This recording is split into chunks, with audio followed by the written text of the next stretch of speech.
You asked me about political communication. Yeah. And one of the biggest things that I think they need to do is how they frame their rhetoric and how they frame their communication moving forward, especially in connection with the previous administration. I think there's been too much defense.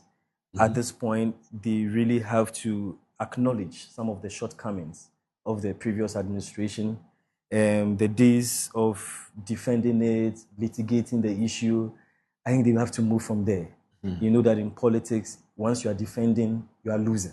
Yeah. And once you are defending, it means you have question marks on your credibility.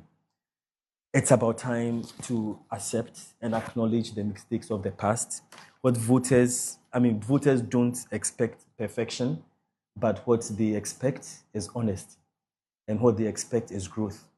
One political communication researcher did an analysis of the most powerful words, or the most powerful words or key words that politicians need in order to connect with voters, or that voters look out for.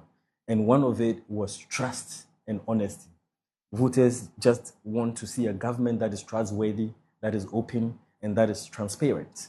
And so it's very important that he acknowledges those mistakes.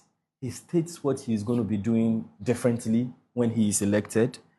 And then he stops, or the party does not engage in too much excuses as to why they got things wrong. If he does this, acknowledges the wrongs, tells us what he's going to do differently, and then also communicates that they have learned the lessons of the past, and communicates that in a very honest and in a very sincere manner, I think that Ghanaians will begin to understand, their position if they do that very well. So that, for me personally, is one of the big things in terms of communication that he needs to do.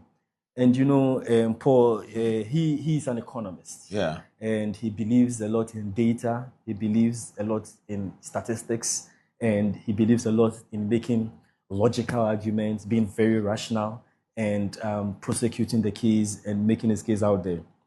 But a lot of political psychologists will tell you that voters make decisions on emotions and not on logic. You have to be able to cognitively and emotionally connect with the voters.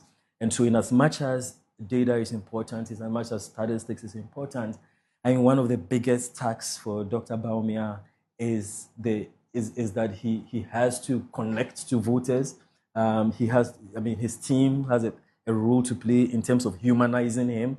How do all these statistics, how do all this data, and how do all these nice policies translate to the lives of Ghanaians? What does it mean for the ordinary person?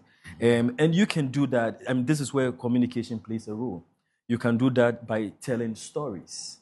You can do that by using anecdotes. You can do that by, going to the ground and letting people know that you feel their pain, and then relating to them. A lot of times in an election, they will tell you when the communication experts do the analysis, they'll tell you that the candidate that voters see as being able to sit down to have a drink with them or have a beer with them, that they can relate to, is the candidate that they have that emotional connection to. And so he has to begin to kind of reframe and humanize himself in order to connect to the market women, to connect to people, in the farms, and people who are not necessarily part of the elites in society. That is a task that his team needs to do in terms of making him connect with the ordinary Ghanaian. Wow, that's very interesting.